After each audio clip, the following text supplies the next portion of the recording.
का स्वागत है। मैं हूं सुमित। हफ्ते का आखिरी कारोबारी सत्र और भारतीय बाजारों में थोड़ा वोलेटाइल सेशन, जहां पे शुरुआत तो तेजी के साथ हुई। एक समय में निफ्टी 17,400 के ऊपर सस्टेन कर रहा था, लेकिन फिर हायर लेवल से सेल ऑफ आता हुआ दिखाई पड़ा। सेकंड हाफ में 12 बजे के बाद, मोर लेस 1 बजे के आसपास जब यूरोपियन मार्केट्स खुले, उसके बाद बाजारों में ऊपरी सौदे बिकवाली आते हुए दिखाई पड़ी। प्रेशर था निफ्टी बैंक के अंदर, प्रेशर था मिड कैप इंडेक्स में, प्रेशर था हायर लेवल से। इसके अलावा ऑटो में, इनफैक्ट मीडिया को छोड़ के आप पूरा सेक्टर उठा लें तो energy, auto, metal, FMCG, banks, जहां पर आज कुछ हद तक बिकवाली आते हुए दिखाई पड़ी।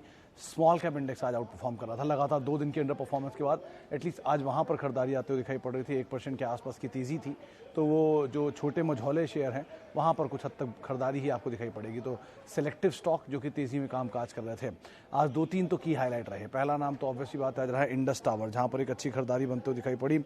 इसके अलावा आज एक अच्छी खरीदारी थी जीएमआर इंफ्रा स्टॉक में, 5% की तेजी के साथ ये भी पहुंचते हुए दिखाई पड़े। आइडिया 14%, 14 रुपये के आसपास की तेजी और 14 रुपये के आसपास का लेवल, और अपने नए साल के ऊपरी स्तरों पर आइडिया पहुंचता हुआ दिखाई पड़ा। इसके अलावा आज इंडस टावर में तेजी थी। टेलीकॉम में से इंडसइंड बैंक, आईडीएफसी फर्स्ट, कुछ ऐसे नाम थे जो कि जानकार मान रहे थे, शायद सपोर्ट करते हुए दिखाई पड़े इस तेजी को। कुछ हद तक बाइंग लोअर लेवल से इंडिया बुल्स हाउसिंग, या फिर कुछ जो सेकेंड हाफ में कुछ मूव था वो था एबी कैपिटल जैसे शेयरों में, जहां पर लोअर लेवल से कुछ हद तक मूव आता हुआ दिखाई पड़ रहा था। लेकिन ओवरऑल आईटी, फार्मा, ऑटो शेयरों में कुछ दबाव था। मीडिया, स्मॉल कैप शेयरों में सिर्फ खरीदारी थी। बैंकिंग, एफएमसीजी, एनर्जी, ये कुछ अच्छे स्पेस थे जहां पर बिकवाली आते हुए दिखाई पड़ रही थी। और ओवरऑल करीब करीब 12 में से 6 शेयर निफ्टी बैंक के जहां पर प्रेशर आता हुआ दिखाई पड़ा। निफ्टी के 50 में से 38 शेयरों में प्रेशर था और सेंसेक्स के 30 में से 25 शेयरों में कुछ हद तक दबाव आता हुआ दिखाई पड़ा। तो ओवरऑल मूड माहौल थोड़ा सा पेसिमिस्ट साइड पे ज़रूर जाता हुआ दिखाई पड़ा, लेकिन बाकी जो फिजा रही बाजार की, स्मॉल कैप या ब्रॉडर बेस्ड मार्केट, वो अभी भी ठीक ठाक ही दिखाई पड़ रही है। वहाँ पर कोई खास प्रेशर नहीं आता हुआ दिखाई पड़ रहा है। चलिए अब शुरुआत करते हैं सवाल जवाब के। दोस्तों, अगर आप बाजार में अपना पैसा इन्वेस्ट करना चाहते हैं तो अभी जुड़े एंजल ब्रोकिंग के साथ में, क्योंकि यहां आपको मिलती है एक अच्छी एडवाइस और भरोसेमंद सर्विस, और यहां अकाउंट ओपन करना भी है बिल्कुल फ्री ऑफ कॉस्ट। तो आज ही जुड़े एंजल ब्रोकिंग के साथ में। अकाउंट ओपनिंग लिंक डिस्क्रिप्शन में है, आज ही अपना अकाउंट ओपन कराएं। फैसले की और बातचीत करते हैं कुछ दर्शकों के सवालों को लेकर भी। सबसे पहला सवाल, तेगा आईपीओ। अरे उससे पहले ऋषभ मिश्रा साहब का सवाल है पीडी लाइट के ऊपर। 178 शेयर हैं पीडी लाइट के 1800 पे अगले 10 से 15 साल के लिए। एक ही सवाल है मिश्रा साहब, अगर आपने पीडी लाइट लिया है अगले 10 से 15 साल के लिए और इस दाम पर लिया है, तो आपको घबराहट किस चीज़ की है? 10 से 15 साल तो देंगे एटलीस्ट। मतलब मैं तो ये मान के चल रहा हूँ कि शायद आपको बहुत समय भी हुआ भी नहीं है, लेकिन हैविंग सेड दैट, आप टेंशन ना लें। कंपनी ठीक है, बढ़िया है, समय सालों में अपनी ग्रोथ को मेंटेन कर रही है, नंबर्स अच्छे हैं। रिसेंटली एरलडाइट का एक्विजिशन भी किया था 3 क्वार्टर पहले रादर, और वो भी कंपनी के नंबर्स के अंदर रिफ्लेक्ट होना शुरू हो गया। ज़्यादा मार्जिन वाला कारोबार है वो इनके लिए, और अच्छे नंबर्स पिछली कंपनी 2-3 क्वार्टर से दे रही है। तो आप बने रहिए, कोई दिक्कत नहीं है। आप नीचे आपको मिले तो आप फर्दर ऐड भी कर सकते हैं, लेकिन सिर्फ पीडी लाइट में ना रहे, अपने पूरे पोर्टफोलियो में और भी इसी तरह के स्टॉक को शामिल करने की कोशिश करें। ओके, हाँ, मैं टेगा पे था उस समय। Tega IPO hugely subscribed by NIIs and QIBs, but retail participation less in comparison to NIIs and QIBs. Idea hitting upper circuit twice. Malik sahab, आप पूछना क्या चाह रहे हैं या कहना क्या चाह रहे हैं, मैं समझ नहीं पा रहा हूँ। एनीवेज, टेगा में हाँ ये बात सही है, जो आप आंकड़े बता रहे हैं बिल्कुल सही है। रिटेल कम है, बाकी दोनों का पार्टिसिपेशन अच्छा है। हो सकता है बढ़िया लिस्टिंग गेन भी यहाँ आता हुआ दिखाई पड़े, क्योंकि सब्सक्रिप्शन ठीक है। और रही बात आइडिया में, ये बात सही है कि पिछले 2 दिन से अपर सर्किट लगा रहा है, लेकिन इन सब चीज़ों के बीच में इसका भी आप ध्यान रखिएगा कि आइडिया का डेट अभी खत्म नहीं हुआ है। आइडिया अभी भी मुनाफे में आई नहीं है, अभी भी 7,000 करोड़ का लॉस वो दे रही है। वो बात अलग ही, बहुत ही अंडर परफॉर्म कर चुका है स्टॉक, तो वापस ओवर परफॉर्म कर सकता है, लेकिन स्टिल इन कंपनीज पे डेट बाकी है, लॉस बाकी है। 12,500 करोड़ रुपए मिलने हैं अभी इनको, जिसकी वजह से बाजार इनको शायद पॉजिटिवली ले रहा है। अब वो पैसे का कैसे यूटिलाइजेशन होना है गोइंग फॉरवर्ड, वो एक क्रूशियल पार्ट रहेगा। आने वाले समय में कितनी कैपेसिटीज ऐड कर पाते हैं, कितने सब्सक्राइबर वापस आते हैं, कितना इस सेक्टर में सर्वाइव कर पाते हैं, कुछ चीज़ें हैं जिनको बाजार बहुत कीनली वॉच करेगा। लेकिन simple, stay with the leader. भारतीय एयरटेल पहले बैठा है और लगातार नए हाइस की तरफ जा रहा है, तो उसको भी आप भूल नहीं सकते। ओके, आगे बढ़ते हैं। चलिए, how to make core portfolio. Kishan साहब देखिए, ये कुछ ऐसे होगा जैसे आपके घर की नींव डलती है ना, वैसे ही आपका कोर पोर्टफोलियो बनता है। कोर पोर्टफोलियो हमेशा उन स्टॉक का होता है जिनको आप कभी छूते नहीं हैं, जिनको आप हमेशा रखते हैं और रख के भूल जाते हैं, एंड आगे उसको पास ऑन करते हैं। आप ऐसे बहुत लोगों को मैं जानता हूँ जिनके पास ऐसे कोर पोर्टफोलियो के शेयर पड़े हैं जो वो पास ऑन कर रहे हैं over a period of time, और उससे वो डिविडेंड को खाली नैया पार कर रहा है। तो ऐसे समझ लीजिए कि आपकी कोर पोर्टफोलियो में वो कंपनियां होंगी जो कि इंडिया के ज्वेल्स में आप काउंट करते हैं, जिनमें खोने के लिए बहुत कुछ होता नहीं है, जो किसी भी बुरे दौर में अपने आप को हमेशा वापस ले आते हैं ऊपर। इसमें आप हर सेक्टर के लीडर्स को उठाकर डाल सकते हैं, चाहे आप ITC TCS को ले लीजिए, रिलायंस को ले लीजिए, HDFC बैंक को ले लिया, ICICI बैंक को ले लीजिए, Pidilite, Asian paints, insurance HDFC life या SBI लाइफ, FMCG, HUL, ऐसे करके कुछ नाम हैं जिनको आप हमेशा अपने कोर पोर्टफोलियो का हिस्सा बनाएं। नेस्ले, बॉश, ये अलग अलग सेक्टर के लीडर्स हैं और ये अपनी अपनी क्रेडिबिलिटी को सालों से प्रूव कर रहे हैं। 100 साल भी हो गए कई कंपनियों को। तो ऐसी कंपनियां अगर 100 साल से अपने आप को एग्जिस्ट करा पा रही हैं, इतने टर्न अराउंड, इतने उतार चढ़ाव देख लिए हैं, तो ऑब्वियसली बात है आगे कितने भी आएंगे वो संभाल ही लेंगे। उनके पास पास्ट एक्सपीरियंस है, तो वो एक्सपीरियंस उनको हेल्प करेगा। सिनेरियो कितना ही बदले, हम डिजिटाइजेशन में चले जाएं, बिटकॉइन के युग में आ जाए, क्रिप्टोज़ में आए या SMEs में आए या किसी भी नए तरह के सिनेरियो में आए, HUL का प्रोडक्ट बिकता है, नेस्ले बिकता है आज भी, आपका TCS सबसे आज भी नंबर 1 कंपनी। और जितना आपके नए IPOs आते जाएंगे, ये मुझे एक हाल के एक बड़े जानकार ने बात बताई कि जितना नए IPOs आते जाएंगे उतना ही आपको पुराने लोगों की वैल्यू ज़्यादा होगी। इसे कैसे समझाऊँ मैं आपको कि आप जितनी नई गाड़ी चलाते हैं, जितना कोई नया प्रोडक्ट लेकर आते हैं इलेक्ट्रॉनिक्स में, उतना आप रियलाइज़ करते हैं कि पुराना कितना अच्छा था, उसमें कितनी मजबूती थी, कितनी ड्यूरेबिलिटी थी। तो आप वैसे इसको समझिए कि नए IPOs की वैल्यूएशन अगर इतनी महंगी मिल रही है, तो पुरानी लिस्टेड कंपनियां जो कि ऑलरेडी इस कारोबार में इतने समय से हैं, उनको क्या वैल्यू मिलनी चाहिए, उसका अंदाज़ा आप इससे लगा लीजिए। तो ऐसे कोर पोर्टफोलियो बनाइए, और नीचे सबसे ईंटें रहेंगी, उसके ऊपर आप अपना पोर्टफोलियो खड़ा करते रहिए। Okay, market going up but Pidilite and Asian paint, Berger paint going down, can we accumulate it? Obviously Aman sahab, आराम से एक्यूमुलेट करें। बुरे दौर में अच्छा स्टॉक मिल रहा है, इससे अच्छा क्या होगा? धीरे धीरे थोड़ा थोड़ा ऐड करते रहिए। बुरा दौर घूमेगा, अच्छा दौर वापस आएगा, फिर वो शेयर आपको रिवॉर्ड करेंगे।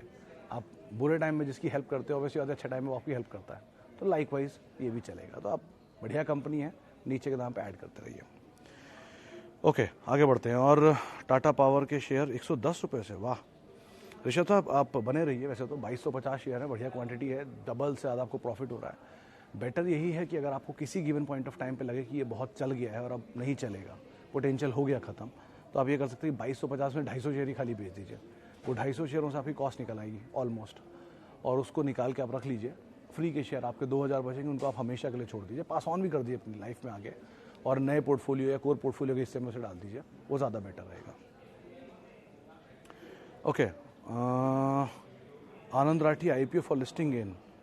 राजेश साहब, थोड़ा क्रिटिकल सवाल है। आप बाकी 2 IPOs में चले जाते हो, ज़्यादा बेटर था, लेकिन अवॉइड करें तो ज़्यादा बेटर है। लिस्टेड स्पेस में अच्छी अच्छी कंपनियां पड़ी हैं, आप उन्हीं को देख लिया। आज उसके नंबर आए थे ना एंजल 1 के, आप उसको भी तलाश सकते थे रादर। इतनी बड़ी तेज़ी वो भी दिखाई चुका है, लेकिन क्यों अभी इसमें जा रहे हैं जब रिटेल पार्टिसिपेशन धीरे धीरे सा रखे कम हो रहा है, और लिस्टिंग गेन्स शायद वाइप आउट भी हों गोइंग फॉरवर्ड, तो अभी वेट कर लीजिए। IPO तो आते ही रहेंगे, बाजार रहेगा कल भी, तब कर लीजिएगा काम। Rossari biotech and Vinati organics long term. Anil ji, Vinati ज़्यादा बेटर है रोजारी से, लेकिन ऑब्वियसली बात है बहुत चला हुआ है, तो थोड़ा नीचे मिल जाए तो ज़्यादा बेटर कॉल रहेगी आपके लिए। अभी नहीं, थोड़ा नीचे मिल जाए तो। Okay, KPIT tech, Trident. Vivek sahab, KPIT ज़्यादा बेटर है लॉन्ग टर्म के लिए, ट्राइडेंट को आप थोड़ा अवॉइड करें। इसलिए नहीं कि कोई कंपनी में खराबी है, देखिए ये textile space he one of the largest manufacturer हैं। 2 तरह के टेक्सटाइल्स में डील करते हैं। एक ये इनका स्पिंडल्स वगैरह का काम है, जो वो कॉटन में काम करते हैं, इसमें चद्दर और बाकी कॉटन आता है। दूसरे में ये लोग डील करते हैं उसके अंदर टावल्स, टेरी टावल्स के अंदर, जो विम्बल्डन एंड ऑल में यूज़ करवाते हैं। तो बड़े बड़े क्लाइंट्स हैं दोनों में इनके। तो ये तो हो गया एक डिवीज़न इनका। दूसरा डिवीज़न में पेपर आता है, जिसमें आप A4 वाले पेपर प्रिंटर रखे देखे होंगे, वो ये बनाते हैं। तो काम तो अच्छा है इनका, और अच्छी प्रोडक्ट लाइन भी है, बढ़िया सेल्स के नंबर भी आते हैं और प्रॉफिट भी बढ़िया देती है, सब कुछ सही है।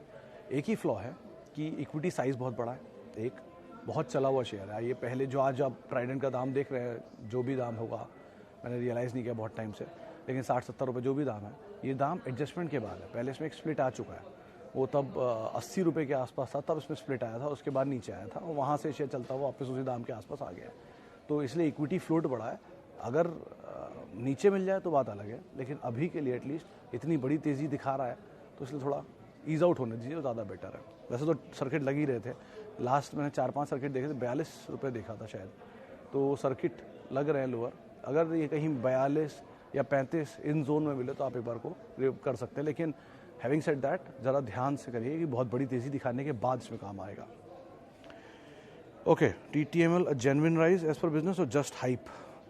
अनिल साहब, मतलब मैंने कंपनी की एनुअल रिपोर्ट भी देखी है, इनकी इन्वेस्टर प्रेजेंटेशन जो आती नहीं है, लेकिन मैंने ढूंढी वो भी नहीं मिली, और कई ब्रोकर से बात की, लेकिन किसी के पास का कोई जवाब मिला नहीं अभी तक।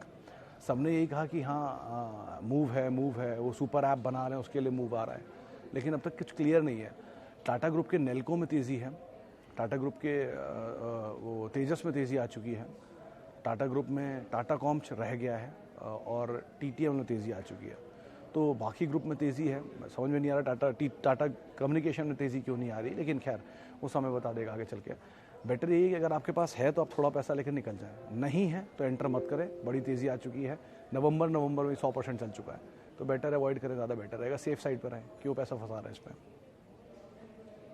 ओके, आगे बढ़ते हैं, और सन फार्मा 750, जैन साहब बाय तो कर सकते हैं, क्योंकि दो चीज़ें इसमें, एक बायबैक आया था सन 2008-9 में 950 रुपये के दाम पर, उससे तो नीचे ही चल रहा है और बहुत समय से अंडर परफॉर्म कर रहा है, तो फार्मा की लार्जेस्ट कंपनी है, लेकिन अंडर परफॉर्मेंस जारी है, तो बेटर है कहीं नीचे मिल जाए तो अच्छी डील है।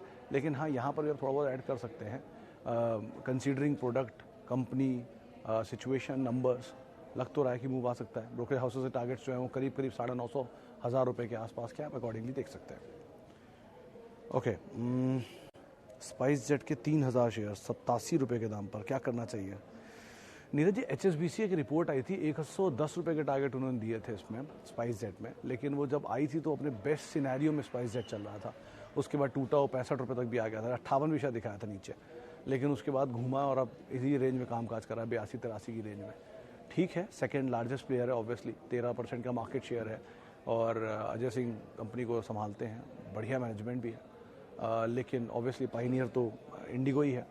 दूसरा, दो बड़े कंसर्न, एक तो कोविड, दो ट्रैवल कम नहीं हो रहा, भीड़ तो बहुत है एयरलाइंस में, दूसरा क्रूड के प्राइसेस जो भागे उससे इनकी इनपुट कॉस्ट इम्पैक्ट आएगा, तो वो थोड़ा कंसर्न ज़रूर है, और अभी भी लिमिटेड रेगुलेशंस हैं इनके ऊपर, तो इस सेक्टर में ही वैसे तो इशू रहता है, लेकिन फिर भी अगर आपको सही लगता है तो आप बने रहिए, तेज़ी मिल जाए तो आप निकल जाए प्रॉफिट लेकर रीजनेबल, वो ज़्यादा बेटर रहेगा। स्नोमैन लॉजिस्टिक क्या करें? कमल साहब, पता नहीं, मतलब मेरी लिमिटेड जानकारी ये कहती है कि आपको अगर निकलना है, मतलब अगर आपको लॉजिस्टिक में जाना है तो blue dart is the best, क्योंकि ऑब्वियस बात है, लीडर है, तो वो सबसे सेफ ऑप्शन है। मल्टीनेशनल जाइंट है, DHL प्रमोटर है, उनके डिविडेंड भी देती है कंपनी, तो वो ज़्यादा सेफ ऑप्शन है अगर नीचे मिल जाए तो। ये कंपनी, स्नोमैन, गति, VRL, ये सब मोमेंटम बेस्ड हैं, जिस दिन मोमेंटम मिलेगा सडनली एकदम पूरा ग्रुप चल पड़ेगा, जैसे ही वो ग्रुप चल पड़ेगा वो तेज़ी का आप इस्तेमाल करिएगा और अपनी पोजीशन से निकल जाइएगा, और सेफली ऐसे जो ये मतलब बाज़ार के स्विंग्स आते हैं ना, जो अभी आए थे 2-4 दिन पहले, जो अभी चल भी रहा था, इन स्विंग में सबसे अच्छा ऑप्शन वही होता है कि आप लीडर पे रहें, आपको डर नहीं लगेगा उस समय, लेकिन आप लीडर पे नहीं। ऐसे अब यूनाइटेड स्पिरिट है, 1000 रुपये गया, टूट गया, नीचे आ गया, 886-887 रुपये देखा था, बढ़िया दाम है, SIP करते रहिए, थोड़ा थोड़ा लेते रहिए, नीचे आए थोड़ा और ले लीजिए, नीचे आए थोड़ा और ले लीजिए, नीचे आए थोड़ा और ले लीजिए, एंड में 1000 रुपये रिज्यूम कर ही लेगा, आज नहीं कल नहीं परसों नहीं नरसों रिज्यूम कर लेगा। तो इस तरह के लीडर्स के साथ रहने का ये फ़ायदा होता है, तो इसलिए तेज़ी मिले आप इसमें से निकल जाओ, ज़्यादा बेटर है। ओके, और एशियन पेंट पे बहुत सारे बात हो चुकी। Avanti feed for long term, if not then suggest a mid cap stock for value buy. Aman sahab, Avanti feed के केस में कंपनी ठीक है, बढ़िया कंपनी है, वो थाईलैंड की कंपनी का स्टेक भी है इसके अंदर, और धंधा भी इनका ठीक ठाक है, फीड्स कारोबार में है, मेजरली सी फीड्स इनका मेजर बिजनेस है, लार्ज रेवेन्यूज़ वहाँ से आते हैं उसकी दवाइयाँ एंड ऑल बनाने में, लेकिन मतलब आपके पास है तो बने रहें, ऑब्वियसली बहुत ज़्यादा चला है शेयर लोअर लेवल से, अगर आप इसका कभी लाइफ टाइम का चार्ट देखेंगे तो, लेकिन अदरवाइज अगर आप इसी स्पेस में जाना चाहते हो तो वेंकीज़, कोई और नए स्पेस जाना चाहते हैं तो इंडिया बुल्स रियल एस्टेट, इन दो स्टॉक के ऊपर आप नज़र बना कर रख सकते हैं, बढ़िया कंपनियां दोनों। Tata Elxsi trading in range 450 share 950 रुपये पे, राजेश जी बहुत ही बढ़िया, शानदार, 950 रुपये का भी खरीदारी है। तो आपके पास कितने शेयर हैं? 450। आप कुछ मत करिए, सिर्फ 25 शेयर या 50 शेयर अपने भेज दीजिए और वो 400 शेयर थ्रू आउट लाइफ के लिए रख लीजिए। उन्हें कुछ मत करिए, एक शेयर मत बेचिएगा उसके बाद, अनटिल अनलेस कोई इमरजेंसी आए। तो आप वो 50 शेयर बेचकर अपनी कॉस्ट निकाल लीजिए और बचे हुए सारे शेयरों को अपनी लाइफ के लिए छोड़ दीजिए। बढ़िया क्वालिटी है, बढ़िया कंपनी है, बढ़िया मैनेजमेंट है, अच्छा कारोबार है। बुरे दौर में कभी अगर आपको आपका दाम मिल जाए दोबारा, जिसकी चांसेस बहुत ही कम है, तो आप उसमें और ऐड कर लीजिएगा। लेकिन फिलहाल के लिए यही सिंपल 50 शेयर बेच दीजिए, बाकी फ्री के शेयर रख लीजिए। ओके, आगे बढ़ते हैं। और एनएमडीसी और सेल, सर एनएमडीसी झा साहब, एनएमडीसी डिविडेंड पे ऑफ अच्छा है और कंपनी भी बेटर है, दोनों ही कंपेरिजन। सेल भी बुरी नहीं है, लेकिन एनएमडीसी में डिविडेंड ज़्यादा अच्छा मिल जाता है, तो आप उस हिसाब से इसको देख सकते हैं। ओके, आगे बढ़ो। और IBDL पर बाय, हाँ राजेश साहब, मैं अभी कुछ देर पहले IBDL का ही नाम ले रहा था। आप खरीदारी कर लीजिए, 1 साल से और होल्ड कर लीजिए। वैसे तो होल्ड समय के लिए भी कर सकते हैं, लेकिन 1 साल में आपको रिवॉर्ड ठीक ठाक मिल जाएगा, आप आराम से उसमें बने रह सकते हैं। Okay, Devyani international IPO allotted holding for 5 year. Mishra साहब, बेटर यही है कि कोई तेज़ी मिले तो निकल जाएं, क्योंकि कारोबार में और बहुत सारे अच्छे अच्छे कारोबार है। जुबलेंट नीचे आया हुआ है, 3700 रुपये देखा था मैंने सुबह कल परसों में, तो बेटर उसमें आप बेट कर लीजिए, क्या दिक्कत है। कम शेयर आएंगे लेकिन क्वालिटी शेयर आएंगे, ज़्यादा बेटर नहीं है। नीचे मिल जाएगा तो और ले लीजिएगा, रिस्क तो नहीं है एटलीस्ट। तो इस तरह की कंपनी को तलाशी ज़्यादा बेटर है। ओके, एक आखिरी सवाल और था, IEX। कपूर साहब, IEX में आज एडजस्टमेंट है, वो 2 बोनस शेयर मिले ना एक के ऊपर, तो एडजस्टमेंट का दाम है, तो आप घबराए नहीं, पहले वो एडजस्टमेंट के शेयर आ जाने दीजिए, उसके बाद आप बेच दिएगा। कंपनी अच्छी है, बस इक्विटी साइज़ बढ़ गया एकदम से, लिक्विडिटी बाजार में और आ गई है, तो वो थोड़ा रिस्क है, लेकिन कारोबार वैसे ठीक है। अब समय देंगे तो सिचुएशन बदलेगी, लेकिन अभी तो स्टीम निकलेगी, टाइम लगेगा, तो आपका पेशेंस नहीं है, तो वो जैसे ही आपको मिले शेयर, आप अपनी कॉल उसके अकॉर्डिंग ले सकते हैं। चलिए, फिलहाल अब इतने सवालों को मैं शामिल करूंगा, माफ़ी उन सभी लोगों से जिनसे आज हम बातचीत नहीं कर पाए, और बहुत बहुत शुक्रिया उन सभी लोगों का जिन्होंने हमसे सवाल पूछे। और आप मेरे साथ जुड़ सकते हैं, @सुमित रिसर्च मेरा ट्विटर हैंडल है। वीकेंड है, बढ़िया से एंजॉय करिए और आपसे सोमवार को फिर मुलाकात करेंगे। नमस्कार।